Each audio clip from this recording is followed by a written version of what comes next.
Avant de commencer cet épisode, je tenais à vous partager toute ma gratitude quand je vois vos commentaires, vos notes, vos partages concernant les épisodes de ce podcast.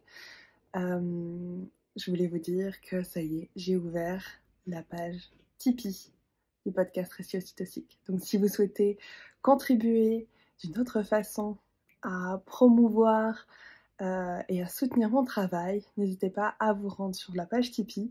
Je vous mets le lien dans chaque description de podcast.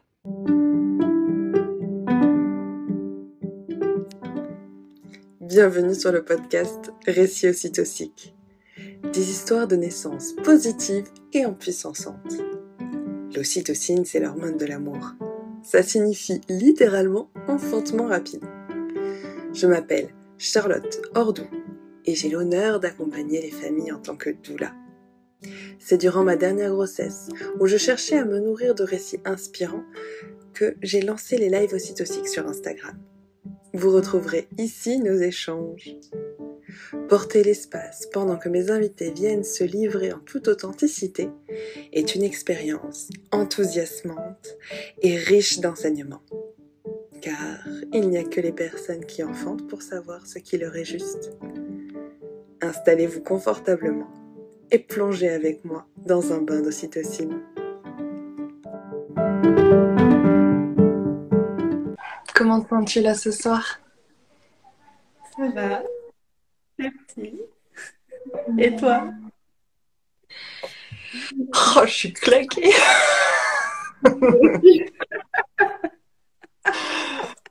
Je suis réveillée de minuit à 5h du matin et je comptais sur la sieste de l'après-midi, mais elle n'a duré que 10 minutes, donc Donc, c'est ça, un peu fatiguée. je comprends. Moi, j'ai un bébé qui n'a pas du tout envie de coopérer, mais la vraie vie,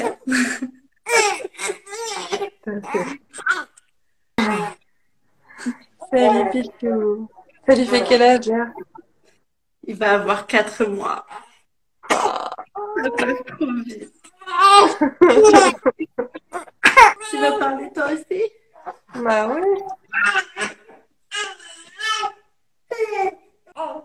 Est-ce que tu aurais envie de nous dire 2 mots pour te représenter pour les personnes qui n'auraient pas vu le premier épisode? Camille fait beaucoup de bébés. Moi, je m'appelle Camille. Je suis la maman de 4 enfants, donc 2 qui sont nés en maternité et 2 qui sont nés à la maison. Donc pour le premier bébé né à la maison, j'ai eu l'honneur de raconter sa naissance sur un des lives ocytociques de Charlotte. Que dire d'autre? Je suis doula depuis 2019 et j'adore mon travail. On a créé des chambres d'hôtes pour accueillir les couples en postpartum et j'adore faire ça aussi. Voilà. Et mon bébé a beaucoup de voix. On la découvre. Donc voilà, c'est vrai que pour la dernière naissance, enfin pour la dernière naissance, non, pour la naissance de bébé 3, voilà, on avait cheminé avec toi sur cette naissance accompagnée à domicile qui finalement s'est révélée être totalement en autonomie. Et là, pour l'arrivée, comment il arrive dans votre famille ce petit bout? Comment il arrive au creux de ton ventre? Comment tu te sens à ce moment-là? Pardon, je t'ai pas trop entendu. Attends, je rapproche le téléphone pour mieux entendre. Et je vais me lever pour le verser. Et je t'écoute en même temps. Et les mamans sont extraordinaires. Et moi, j'entends le mien qui commence à pleurer, donc ça va être pareil, le partage.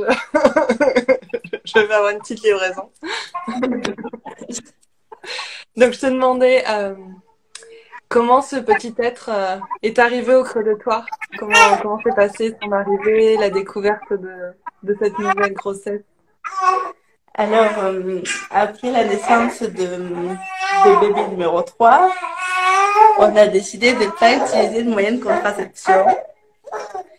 Euh, je savais que je voulais un quatrième, mais je ne savais pas quand. Et mon chéri était OK. Ça va aller mieux. Était OK, mais pareil, on n'avait pas de date, d'idée. On savait juste qu'on voulait attendre au moins 5 ans, entre 3 et 4. Et... au moins 5 ans. Tout à fait. Donc, on a déménagé, on est arrivé dans cette maison, enfin voilà. J'ai eu mon retour de couche pour 6 jours avant les 2 ans de Marley. Et donc, à partir de ce moment-là, on s'est dit qu'on allait quand même faire attention parce qu'on avait quand même joué avec le feu pendant jusqu'au retour de couche et qu'on allait faire attention. Et à un moment donné, ben, ça a flanché et on n'a plus fait attention. Et donc, j'ai su instantanément que un petit bébé s'était installé dans mon ventre. Et donc, la découverte, j'ai écrit quelques jours après à une copine pour lui dire « Oh là là, je suis sûre que je suis enceinte, punaise, non mais comment on va faire? Laisse tomber, on avait dit 5 ans, il n'y a même pas de 3 ans d'écart, même pas 2 et demi, quoi. Comment on va faire ?» Et cette coquine rigolote m'envoie un test de grossesse commandé en ligne. On n'habite pas à côté. Et donc, je reçois le test, je comprends que c'est elle. Et à chaque fois, enfin, pour mon deuxième, j'étais avec elle aussi pour le test, il me semble. Et donc, je fais le test le soir même en me disant que je sais qu'il va être positif. Et en effet, le test est positif. Donc là, moment de panique, je me dis, bon, je sais pas ce qui se passe. Je pense que je suis décédée pendant à peu près genre un quart d'heure.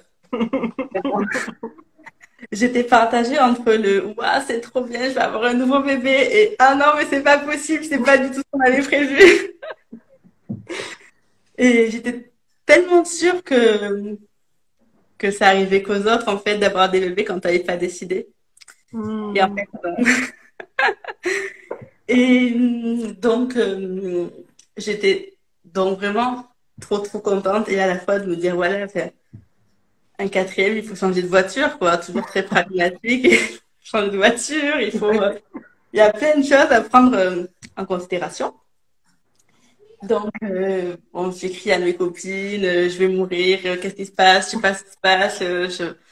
Mon grand, qui a 12 ans, arrive dans les toilettes et il voit la photo du test que j'ai envoyé à une de mes amies doula. Et il me dit, mais c'est chez nous, ça? Mais et je lui dis, papa, je veux pas te parler, laisse-moi. Il me dit, ah, mais t'es enceinte. Et il court dire, papa,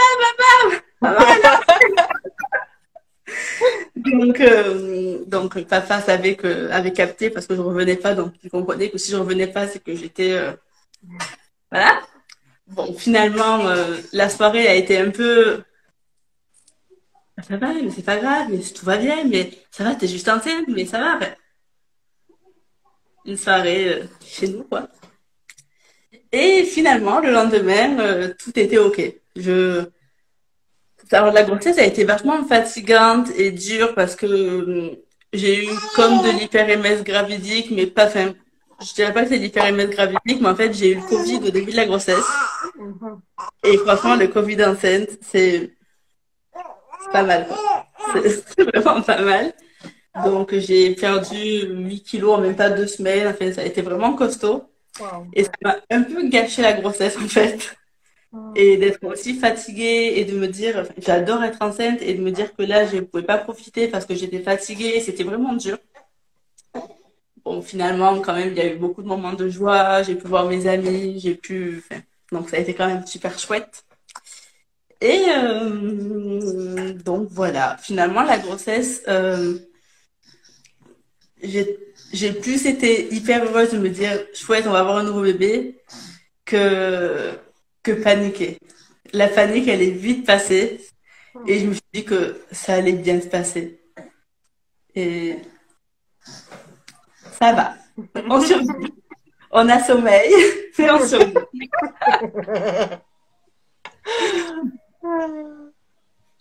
Et donc, qu'est-ce que...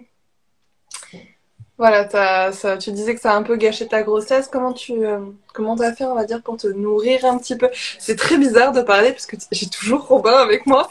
Et là, tu vois, j'ai les bras libres, c'est très particulier. Donc, je reprends ma question. Euh, comment tu organises ta grossesse? Est-ce que tu fais quelque chose de particulier pour t'accompagner? Hum, euh, donc, je décide rapidement d'appeler mes sages-femmes enfin, une de mes sages non, pas du tout en fait. Une des sages-femmes du cabinet qui m'avait suivie. Pas la même sage-femme, mais une autre, avec qui j'ai eu l'occasion d'accompagner des naissances, dont une quelques mois avant, où j'avais dit non, mais tu viendras si j'ai un autre bébé. Elle m'avait dit, mais oui, ma chérie, t'inquiète pas, je viendrai. Donc, je l'appelle quelques semaines, la semaine avant d'avoir le Covid, je crois, et donc je lui dis que je suis enceinte, tout ça, et en fait, je crois que on s'est eu à ce moment-là, et on a pu réussir à se téléphoner jusqu'à 7 mois et demi de grossesse. Waouh! C'était vraiment hyper, on n'avait jamais le temps, enfin, c'était un peu freestyle. Et alors, faut savoir que je dors pas beaucoup, que mon cerveau est très mou, que je cours à l'aide de bébé et que mes pensées, j'oublie mes mots, je perds mes mots, mais Totalement normal. ça va le faire. Donc, j'ai été suivie par une sage-femme que j'ai trouvée dans le coin à côté de chez moi. Euh, j'ai cherché une sage-femme, j'ai trouvé son nom, j'ai marqué son nom sur Facebook, j'ai vu qu'elle militait pour les accouchements à domicile, j'ai dit ok, elle fait pas d'accouchement à domicile, mais elle fait partie de la team, on va l'appeler.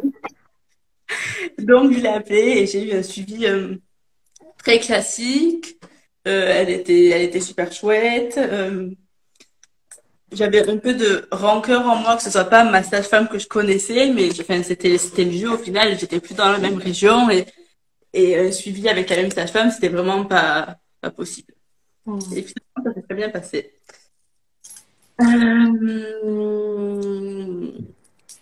J'avais prévu toute ma grossesse. J'ai vachement lu de récits de naissance prématurée à la maison. Énorme, énorme. J'ai adoré lire le récit de Julie de la boutique Médune, de sa petite fille, et je l'ai lu en boucle, en boucle, en boucle. Là-dedans, Et j'ai lu et relu et sur les groupes Facebook, à chaque fois, je marquais naissance, enfin AAD prématuré et c'était fou quoi, comme si je le savais en fait. Et donc j'ai lu et ça m'impressionnait pas plus que ça la prématurité. Donc ça dépend de quelle prématurité bien évidemment, mais je savais que j'avais l'intuition que j'allais pas accoucher avant 3 semaines quoi. Ouais. Pas tout à fait. C'était une personne très pressée, ces bébés. Et donc j'avais changé de région par rapport à ma grossesse de bébé 3 et j'avais très très envie de faire une un blessing way. pardon, je m'en souviens. Donc j'organise, je demande, non, je crois qu'elle me propose, deux copines d'amour me proposent d'organiser mon blessing way et mes autres copines d'amour enfin, sont OK avec l'idée que tout le monde va venir jusqu'ici et que ça va être trop chouette et que ça va être trop chouette. Et ça a été trop chouette. Et, euh, et on change plusieurs fois la date et à un moment, je me dis, bon là, ça devient trop compliqué, tout le monde est trop loin, je leur en demande trop, on va arrêter d'embêter tout le monde, on va pas faire de blessing way et ce sera très bien. Et elles insistent en me disant, mais si, t'en as besoin. J'étais un peu fatiguée, un peu difficile, donc ça me faisait du bien de les voir, mais je voulais pas abuser. Donc finalement, on fait le blessing way le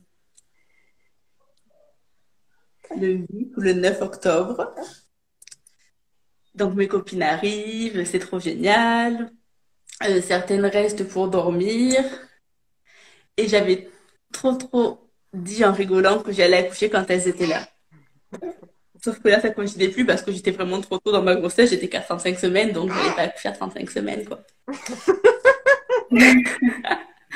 Donc on fait le blessing way, on passe une journée merveilleuse. C'était vraiment magique et je me suis dit, mon Dieu, mais ça a été si dur pour que cette journée soit aussi merveilleuse, en fait. C'était le cadeau, tu vois. Et donc, j'ai une de mes amies qui me fait des photos sublimes. J'arrive à me dire que waouh, cette grossesse, elle est trop géniale, en fait. C'était vraiment une journée parfaite. Donc, le soir, on se couche. Le lendemain, mes copines partent tôt parce qu'elles avaient un peu de route et que je pense qu'elles voient que je ne suis plus là. Et donc, elles me font donc pendant la journée, j'avais prévu qu'elles me fassent du henné pour le ventre et on a oublié de le faire, donc elles me l'ont fait. C'est un super gros vomi, ça. Ça va? Ça va. Et donc, on fait pas le henné. Je demande à deux copines qui étaient restées de me le faire le soir. Donc, quand elles partent, je leur dis, regardez, vous êtes partis, mais j'ai toujours le henné sur le ventre. Et quand j'avais fait du henné pour mon premier, ça n'avait pas du tout marché. Et là, il avait super bien marqué, donc j'étais trop contente. Rêver d'accoucher avec du henné sur le ventre. Donc, mes copines partent, je passe la journée au lit à dormir. Et mon chéri, qui me connaît, et j'ai retourné la maison dans tous les sens avant d'accoucher, il me dit aujourd'hui, t'es vraiment bizarre, est-ce que t'es en train d'accoucher? Ceux qui ont vu le premier live,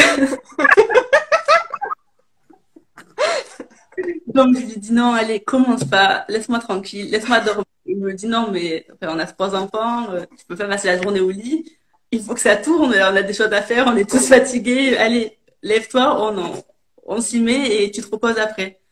Non, ouais, j'arrive. Il me dit bon, soit t'accouches et tu restes au lit, soit t'accouches pas et tu viens m'aider. Donc, je reste quand même au lit sans accoucher parce que j'étais fatiguée. Et je me lève le soir, je pense que je mange avec eux, mais je me rappelle pas tout à fait. Je crois que j'ai mangé avec eux et que je suis retournée me coucher. Le soir, j'ai eu un peu de mal à m'endormir. Et finalement, je me suis endormie vers 1 heure en parlant à une de mes amies qui était là au Blessing Way, qui était rentrée chez elle du coup dans la journée parce qu'elle avait beaucoup de route. Et c'est la première, enfin cette personne, c'est la même personne qui m'a écrit quand j'ai accouché de mon troisième. On discutait en même temps et là du coup c'était drôle parce qu'au final j'étais en train de lui parler encore. Donc finalement je m'endors et toute la nuit de 1 heure jusqu'à 5 heures, je me rappelle m'être réveillée plusieurs fois en me disant j'ai mal au ventre et me rendormir. Et à 5 heures, donc, je me suis réveillée en me disant j'ai quand même très mal au ventre. Et, enfin, qu'est-ce qui se passe? Donc, je suis toujours énormément dans le déni quand j'accouche. J'ai beau avoir 4 enfants, ça ne passe pas. Donc, je me lève. On a une chambre, enfin une chambre familiale où on dort avec nos deux plus jeunes, enfin maintenant 3 du coup. Mais à ce moment-là, il y avait donc mon fils de 5 ans et son frère de 2 ans. Et donc ils dorment. Donc il y a papa, Aaron, Marley, moi. Je vais à côté de papa et je lui dis, écoute, j'ai mal au ventre. Et lui, il s'était couché à 2 heures. Et à 2 heures, il m'a réveillée en se couchant, chose qu'il ne fait jamais. Et il me dit, bon, si tu vas coucher, c'est maintenant, je suis prêt. Et du coup, je me suis énervée. Je dis, non, mais laisse-moi dormir. Tu m'as saoulée aujourd'hui. Laisse-moi dormir. Je veux pas accoucher. Je veux dormir, bordel. Laisse-moi dormir. Donc, à 5 heures, je le réveille. Et je lui dis, eh, j'ai mal au ventre. Et il me regarde, il me dit, t'accouches? Non, toujours pas, mais j'ai mal au ventre, je me sens pas très très bien.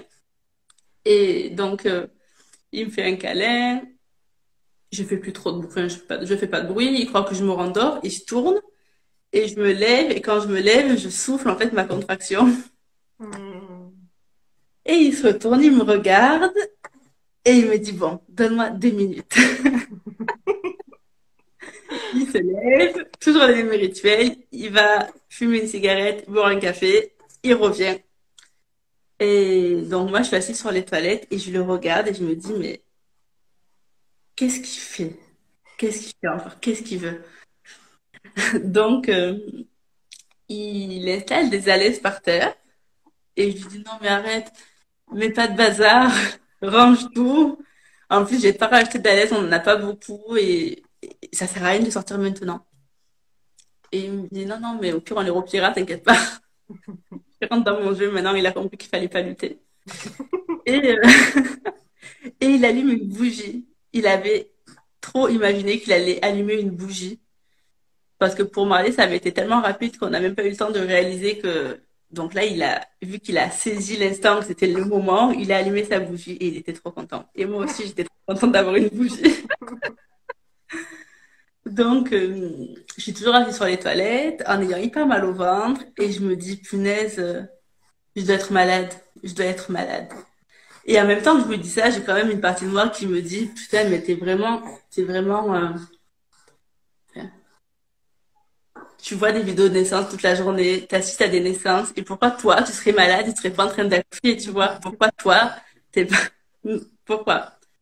Donc, je me lève des toilettes, parce que ça commence à être pas confortable, et je fais des petits va-et-vient dans la chambre en essayant de pas trop faire de bruit, et je me sens plusieurs fois me mettre sur la pointe des pieds, et en fait, c'est ça, quand j'accouche, j'ai vraiment l'impression d'être spectatrice et de me voir en train d'accoucher, de Hmm. plus être dans mon corps. Enfin, d'y être, mais d'y être tellement que c'est vraiment très spécial comme sensation. Et donc, je sens que ça tire, que je me sens bizarre. Mais en fait, j'ai super peur parce que je suis qu'à 35 semaines et j'avais pas eu peur toute la grossesse, mais là, pour le coup, j'ai vraiment peur.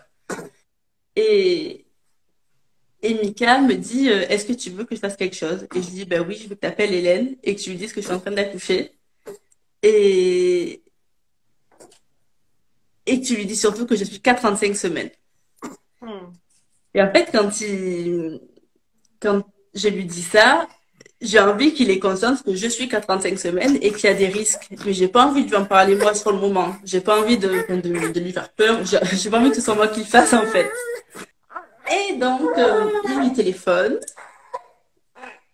Moi, entre-temps, je m'examine et je sens la tête au bout de mes doigts. Et il me dit, bon, ok, même si t'as peur, ma cocotte, ton bébé, il va arriver, donc il va contrôler.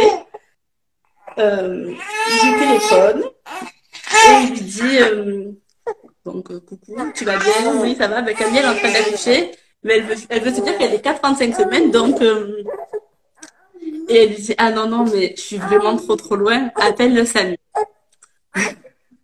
Donc, ils reviennent dans la chambre. Et j'ai entendu qu'elle a dit ça. Et il met du chauffage très, très fort parce qu'il est petit et il va avoir froid. Ils reviennent dans la chambre. Donc, il augmente la clim, fait la chaleur. Je lui dis, qu'est-ce qu'elle t'a dit? Il me dit, non, non, rien, tout va bien. Et donc, en fait, qu'il me dit ça, je me dis, OK, il a compris qu'il y avait des risques, parce que si elle lui a dit d'appeler le SAMU, c'est que c'est pas pour s'amuser. Et donc, il sait, c'est bon, il sait, tout va bien pour moi. Donc, je rentre dans la douche, je me mets accroupie, et quand je me mets accroupie, je perds les os, mais vraiment beaucoup d'eau. Et ça éclabousse jusqu'à dans la chambre, et il a de l'eau sur les pieds, il me dit, mais c'est quoi? Et il lui dit, j'ai perdu les os, il me dit, mais t'es sûr? Je dis, oui, non, je suis vraiment en train d'accoucher, je pense que cette fois, c'est bon. C'est en dessous.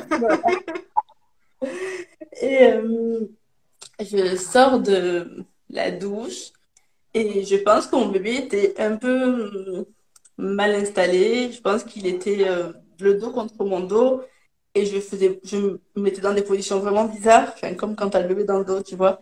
Je me mettais sur la pointe des pieds, je me tirais vers l'arrière et j'avais pas vraiment mal, mais j'étais pas confortable. Il me gênait. Et, et pour Marley, c'est lui qui avait rattrapé le bébé.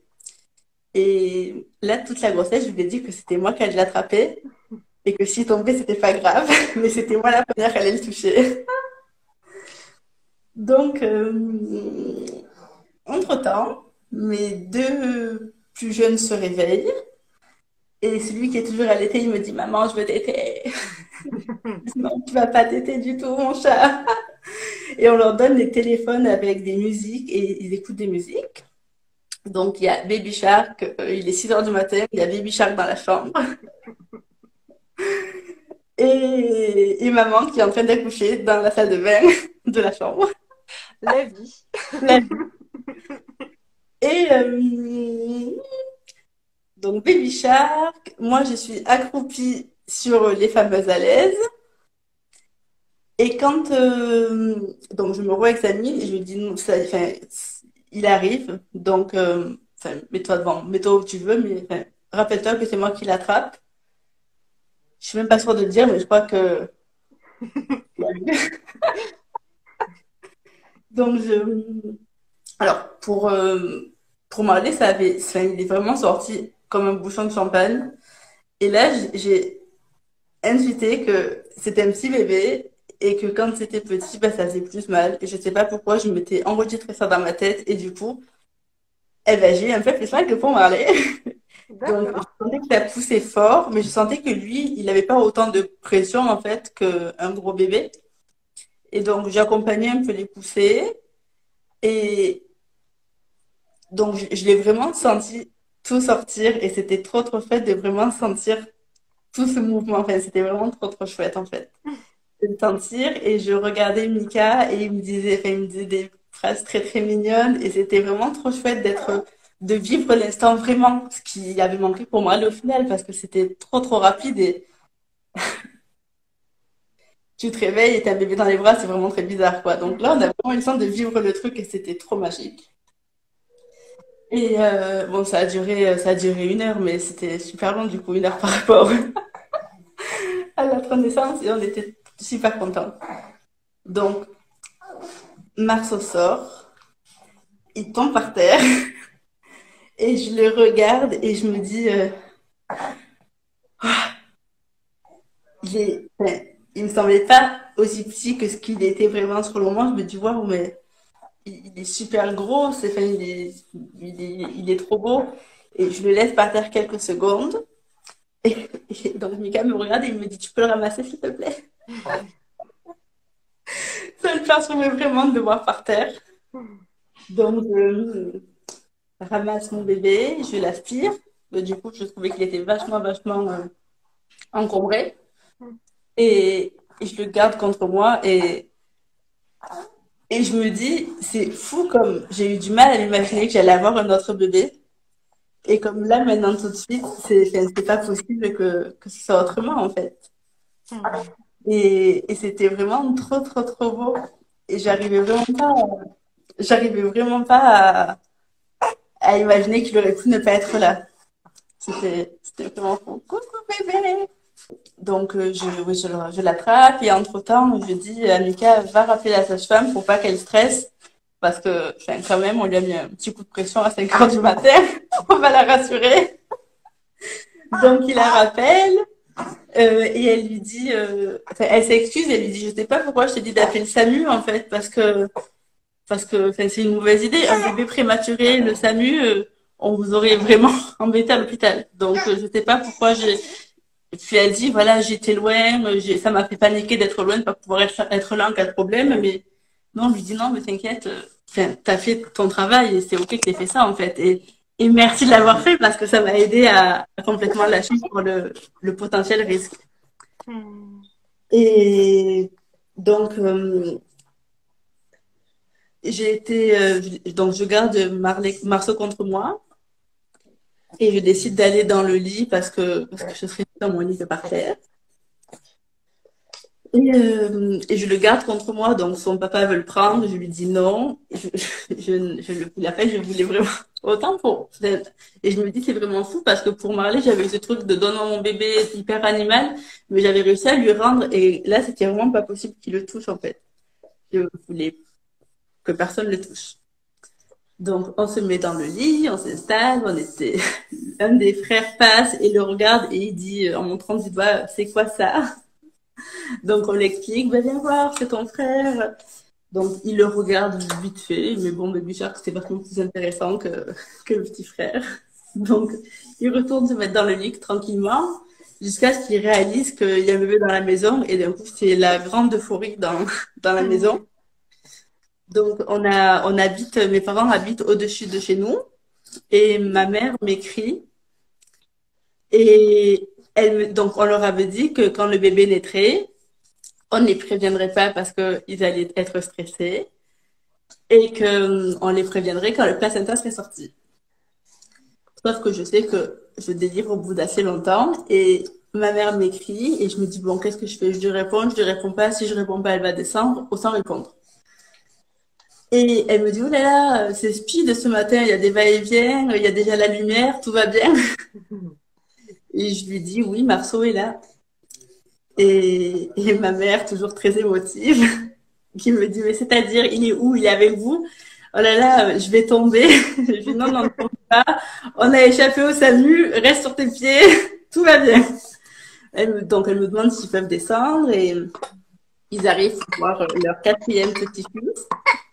Donc, mes parents descendent et ils sont émerveillés par le bébé, par tout ce qui se passe. Ma mère regarde les photos, enfin les quelques petites photos de la naissance et elle est émerveillée. Il faut toujours que je suis complètement folle, mais émerveillée quand même. Euh, et mon père, quand même, il y a un peu plus de raison, me dit, il est où le placenta? Et je lui dis, il est toujours dans moi. Il me dit, bon, ben super, ben à tout à l'heure. Donc mes parents repartent avec un des enfants, il me semble. Et donc Mika nous couvre, nous emmène à boire, à manger. Et, et ça passe super vite la première journée de la naissance. Et à un moment, il est déjà quasiment 9 heures. Et Hélène nous rappelle et nous demande si on veut qu'elle passe. Puis on lui dit, ben oui, ça peut être cool, vu qu'il est petit, on sait jamais, il y a peut-être quelque chose à voir. Et on trouve qu'il a une respiration quand même assez bruyante. Ça ne nous inquiète pas, mais on sait jamais. Et elle dit, non, non, mais oui, de toute façon, je vais venir, en fait. Donc j'arrive, je vais à l'école et j'arrive. Donc, elle est arrivée vers 11h30.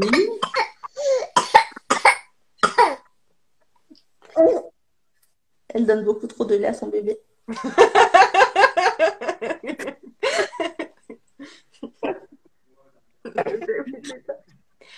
Il y a un bébé qui se marre, hein. Il s'étouffe, mais après il se marre.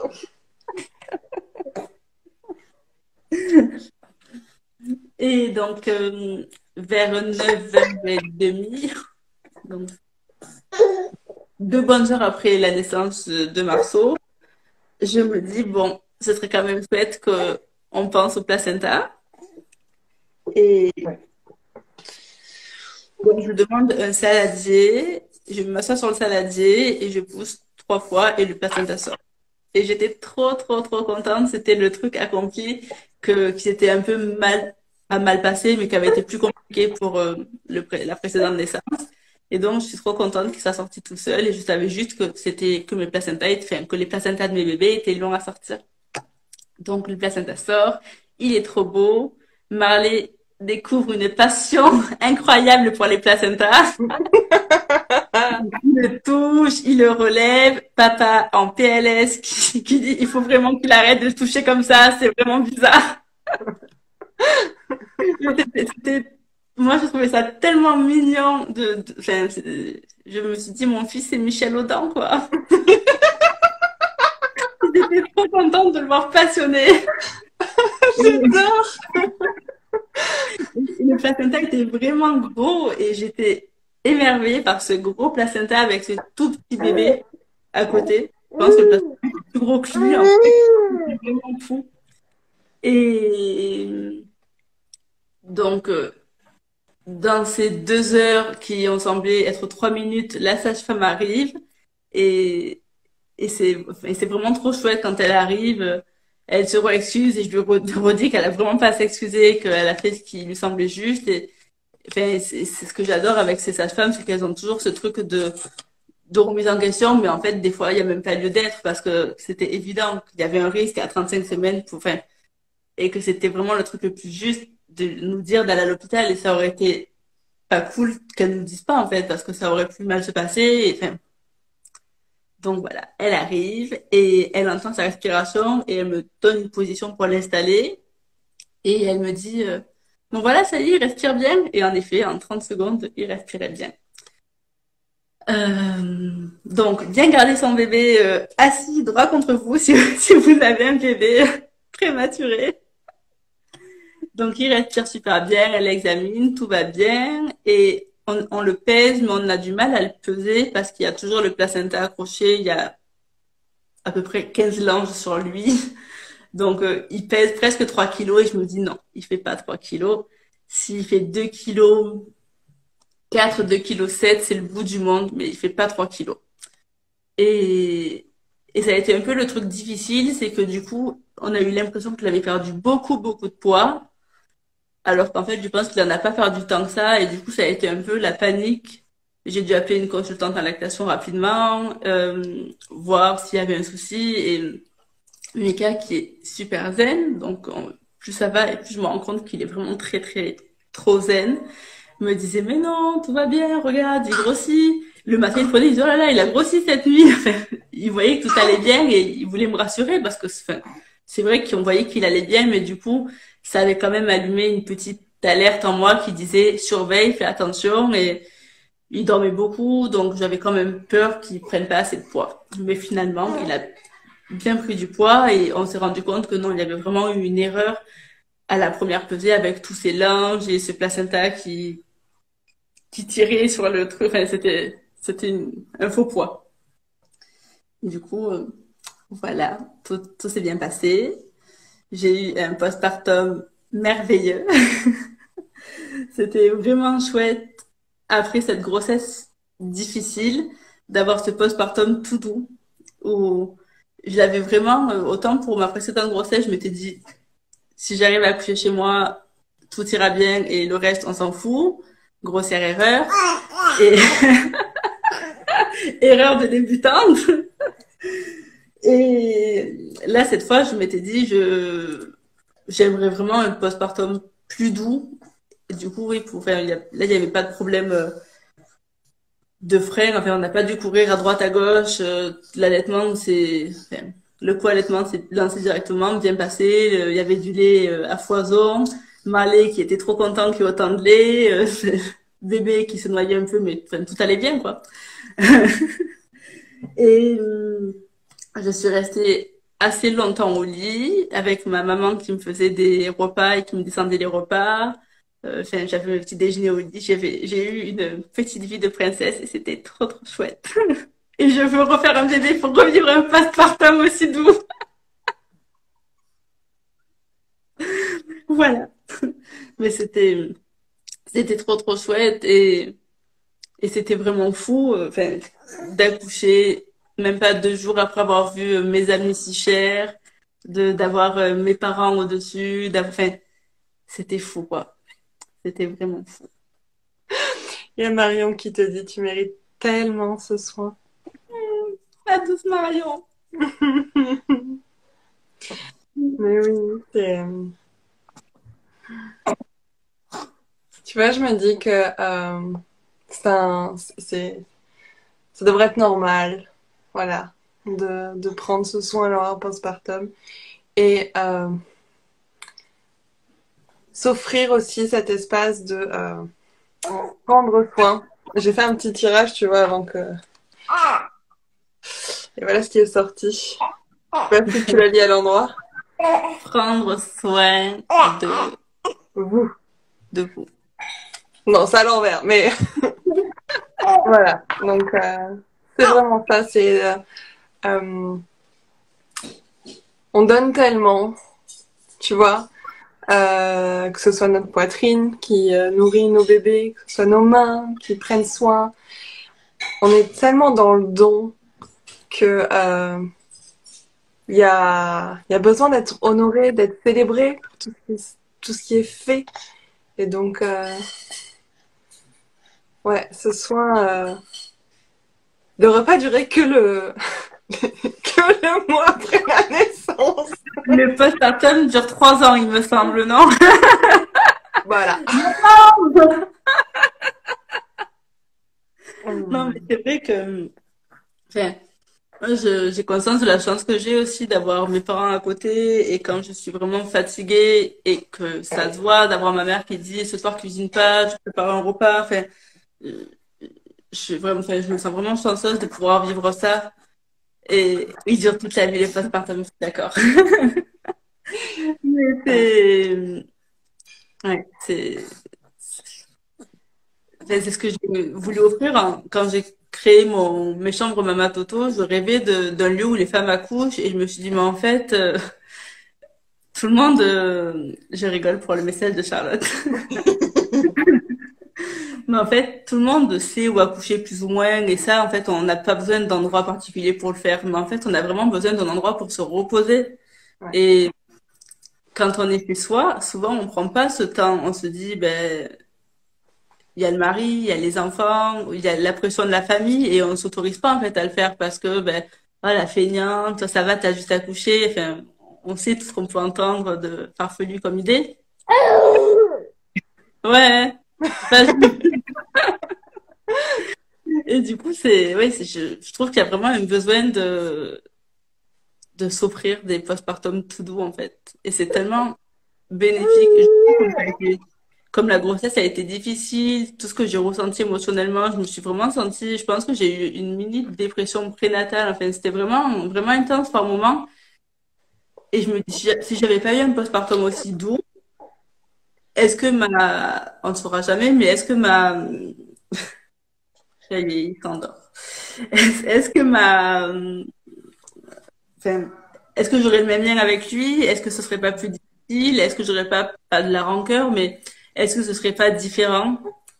On ne saura jamais, mais j'ai quand même l'idée que ça contribue à ce que ce soit plus doux et que, enfin, j'ai profité que de tisser avec lui, en fait. J'ai pas eu à gérer d'autres choses que de, que de nous maintenir en vie tous les deux, enfin, que ce soit doux pour nous, quoi.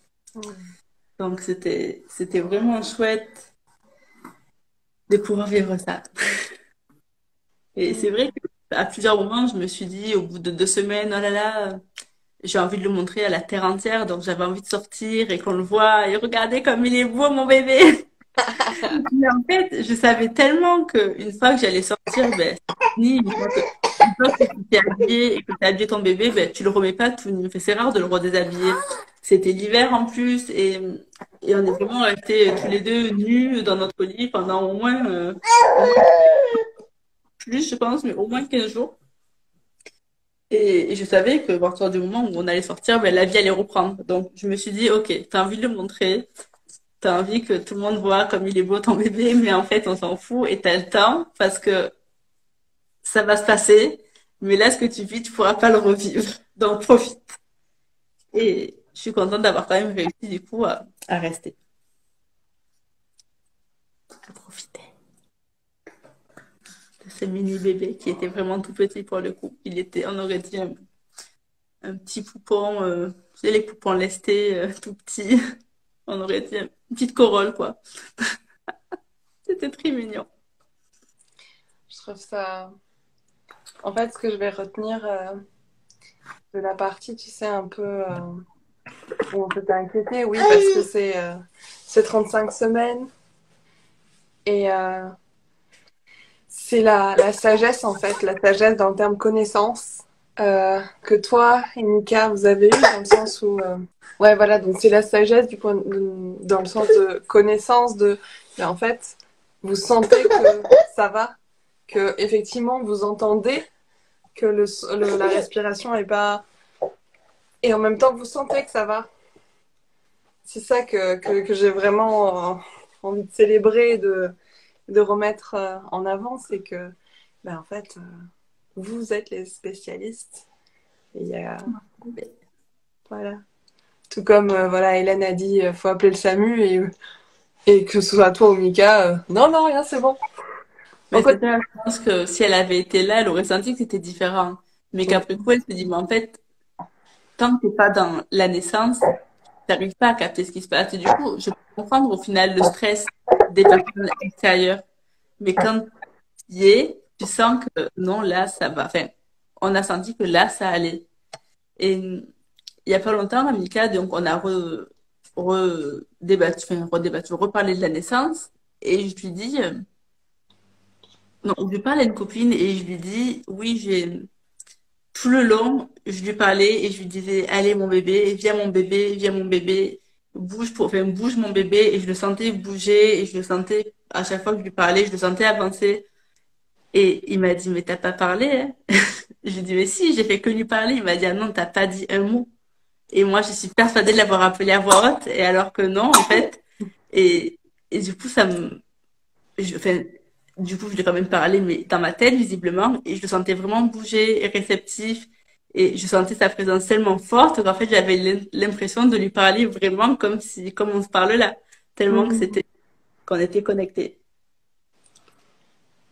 Et c'est fou, je m'entendais presque l'appeler fort, et il m'a dit, ah non, mais pas du tout. Pas du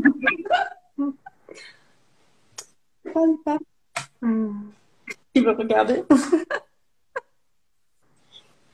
Et d'ailleurs, tout à l'heure, j'ai pas pris le temps de le lire, mais Charlotte te disait comme quoi c'est quand même fou, en fait, qu'ils soient arrivés juste après qu'elle vous ait, qu'elle t'ait célébré.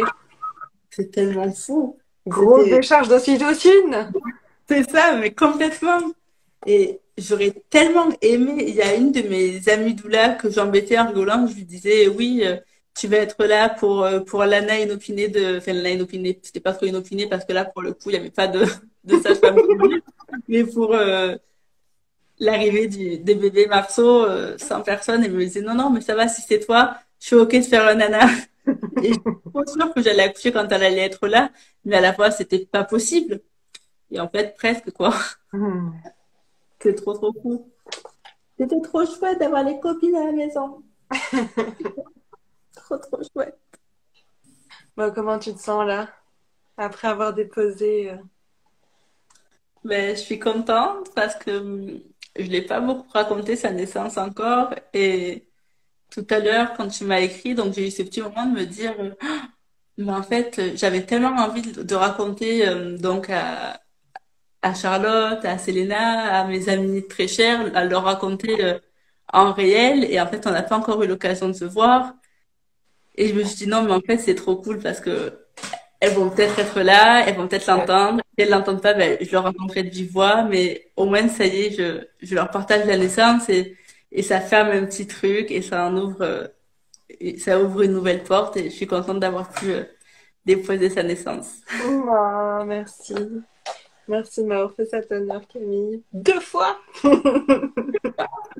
Bien le troisième. Non, mais non, on va attendre 5 ans. Dans le titre, on a dit peut-être 10 ans.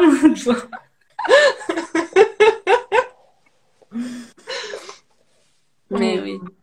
Là, j'ai rencontré une nouvelle amie doula j'ai convertie ici. Et, et c'était trop chouette aussi. Ça a été donc la première personne à qui j'ai présenté Marceau et à qui j'ai pu raconter sa naissance. Et je vois qu'elle est là. Enfin, je l'ai vue tout à l'heure écrire. Et du coup, c'est trop chouette. Elle a eu la version vraiment quelques jours après la naissance, quand j'étais complètement à Encore l'ouest. très Jusque très haut. Donc j'espère que les versions sont les mêmes et que je me suis pas embrouillée en mélangeant des naissances. Non, je me rappelle bien, c'était bien comme ça. Mm. Pareil, tu sais, j'avais déposé mon récit, je crois que ouais, c'était à 2, 3 jours après la naissance. Et c'était via WhatsApp, sur un groupe d'amis. Et, euh, et j'ai gardé les enregistrements. Oh, mais cette voix! C'est complètement fou, hein. C'est complètement fou. C'est vraiment animal en fait. Il y a tout qui c'est plus nous, c'est la personne complètement libre, c'est comment on peut dire, notre humaine décomplexée et désociabilisée qui parle pendant un petit moment. Et c'est beau ça. Mm. C'est trop fait de le entendre et de se dire waouh, ça s'est passé, et c'était comme ça. C'est trop fou d'avoir pu t'enregistrer si rapidement après. Mm. En tout cas, merci de tout cœur. J'ai encore passé un super moment. Il y a Robichou qui n'en peut plus. Il a envie de dormir. Et en même temps, je veux téter. Il y a de la lumière, il y a du bruit. J'ai l'héros. Merci beaucoup à toi, Charlotte. Mm. Le chouette espace que tu offres Mm. et ta douceur. Mm. Allez, je prends, ça fait du bien.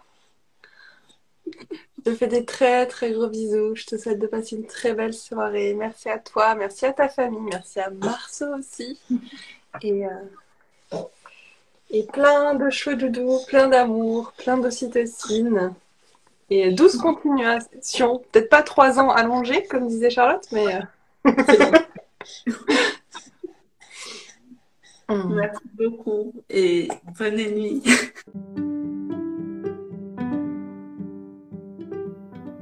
Alors, comment vous sentez-vous après cet épisode ?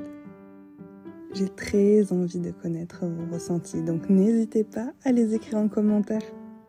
Vous pouvez également laisser une note.